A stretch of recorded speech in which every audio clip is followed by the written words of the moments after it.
G'day guys, so if you don't watch us on Facebook and Instagram, well, you probably should, because you'd know what I'm about to tell you, but I need to tell you this so that you understand what I'm on about and why I'm out here. So Mrs. Mad Matt and I are we're helping a TV show here in Australia called the Off-Road Adventure Show. They're about to do a pretty cool episode, and I can't say too much about that at the moment, but Paula's going along as a producer. I'm going along as mechanic and one of the hosts, if you will, sort of a B-roll. Everything I do is B-roll, but a B-roll in the episodes, and it's pretty cool, and it involves deserts and Australian outback. Now, we're very good mates with these guys here. That good, I can't think of their name at the moment. All 4x4 spares. So we did a deal with them because they're a sponsor of the TV show, and we said to them, guys, we've never actually been out here into this part of Australia. This is the first time I've ever been into this part of this country where I am now, and I'm just chomping at the bit to go and explore this central part of Australia. So basically, we've come out, it turns out about 2.5, 3 weeks before the TV show shooting starts, and we're going to go and just tour around and basically have a bit of a holiday, just the two of us, with a four-wheel drive. We're going to go to Ayers Rock, which is pretty cool. We're going to go and explore a whole bunch of country that friends of ours have said, you've got to go and see this, you've got to go and see that. So this is what we're doing for basically the next 4 to 5 weeks, and so this video that tags right on the end of this is all about day one, if you will. Now, we are trying to film a vlog at the moment as well, so that we can put that up on the channel later on. Let's see how we go with that. But we are doing a lot more social stuff as well. So if you're not on Facebook and Instagram, just head on over to those two channels and you'll see a bunch of content as well. Anyway, look, thanks so much for supporting us here at Mad Matt 4 Drive. Just the fact that you guys watch our videos and say nice things in the comments is really, really appreciated and encourages us. And it just inspires us to try and keep inspiring you to get out here into the outdoors and just really enjoy whatever part of the world you're in. All right, listen to me say g'day, guys, again. Yeah. Oh, I must be tired. You'll find out why. G'day, guys. Mad here. So, yeah, I'm out in the bush. Bush proper. Look. Oh, no, she's not a... Yeah, I'm going to be careful now. Hey, I just thought I'd have a quick chat with you because we didn't put a post up on YouTube this week because we're out in the bush, and I thought I'd share with you our little campsite for the night.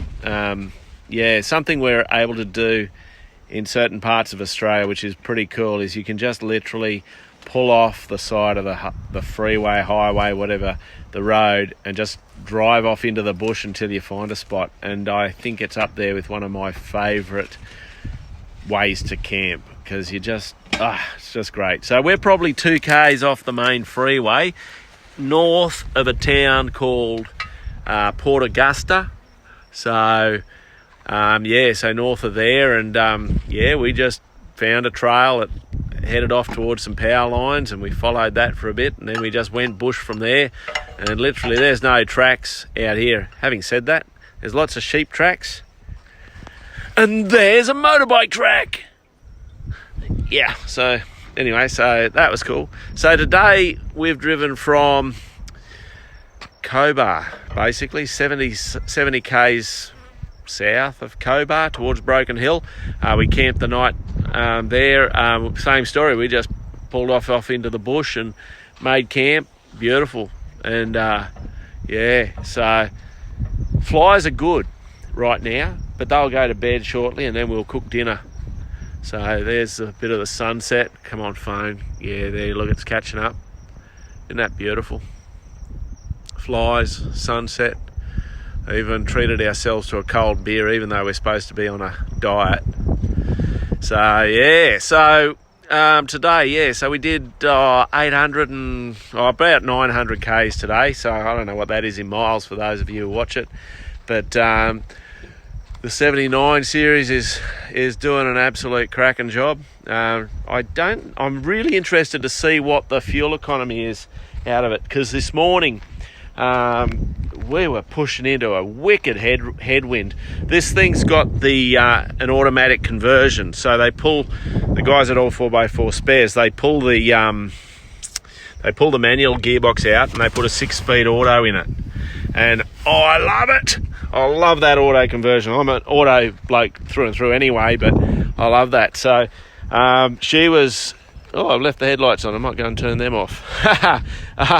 Yeah, so she was dropping out of 6th gear into 5th quite regularly, just trying to hold the speed limit because of this headwind we were pushing into. So, yeah, so it was a bit of a thing, that's for sure. So I'll be interested to see what the economy is when I fill up tomorrow. I'll let you know. I'll probably just put the comment in this video, so stay tuned. But... yeah, it's got 2 tanks in it. So there's a 90-litre tank up the back, under the back there, and then there's a 110-litre tank up in here underneath between the chassis rails there. So so she's got 210 litres of 200 litres of fuel. That's right. And yeah, so she's got a good range. I think without that headwind, I'd be able to push easy a 1200 Ks. I think that'd be fairly comfortable, sitting at about 110 kilometres per hour. So that's what we've been sleeping in the last couple of nights. That's a Camp Boss rooftop tent. To date, Mrs. Mad Matt and I have not been fans of rooftop tents, and jury is still out, but I'd say this is the best experience we've had so far, and we've been in it 2 nights now. So that's yeah. So it's only a double bed, but there's enough space for the 2 of us, and it's what I'm liking about it. It's easy to set up and pack down. It really is. So that's previous units I've used, which are those soft types where they all sort of fold into each other. I've just disliked them immensely. The other thing I'm liking about this so far is that you can keep your bedding up there, bar your pillows. They don't close down in it, but we've got 2 sleeping bags, a light blanket, sheets, all of that's up there, some books, stuff like that. It's got a light inside, so quite impressed with that. And so if you're looking for one of those, you'd get in touch with these guys. They're the agents for Camp Boss stuff. Yeah. Anyway, so what else went on today? What else did we get up to today? We got up very early. Oh, that's right, we did. We went to bed very early too. I think we were in bed by 9. We're usually night owls, so 8:30. So no, I think we were in bed at just after 9. Yeah. But normally it's 10:30, 11. So yeah, we were up at 5:30. I rolled over and I was wide awake, and I sort of said to Paul, I'm like, "Are you awake?" Yeah. She said, "You want to go?" I went, yeah. So we were on the road before it even got daylight, which was cool. There was no sunrise shot. We were looking for one, but yeah. Anyway, look at that. Let's go over here and just show you that good Australian sunset. Looks very similar to sunsets you see elsewhere in the world. Isn't that interesting? Yeah, just a little fact. You probably didn't know that. Anyway, guys, so tomorrow, depends how tomorrow goes. If we can, I'd like to get up to Uluru or Ayers Rock, which is the largest, I think the word's monolith, largest rock in the world is Ayers Rock, and it's a place I've been to when I was a tiny little toddler, less than a year old, so I don't remember it. And but I am dead keen to go and check that out. So all going well, we'll be up into that area tomorrow. It's a bit over 1,000 kilometres, but you are sitting on 110 k an hour the whole way. So 1,000 k's, you can do that in 9 hours if you don't get out of the car. But we tend to get out of the car, so strange thing. Anyway, yeah, love it. Anyway, guys, I just wanted to give you an update. Stay tuned, stay well. We'll give you some more of these over the coming weeks because we're not really in the edit suite to do all of the cool stuff that we normally get to you. But I'll try and give you some tips and some of that sort of stuff I pick up along the way as well, like how to get rid of flies that are in your eyes. Catch you guys.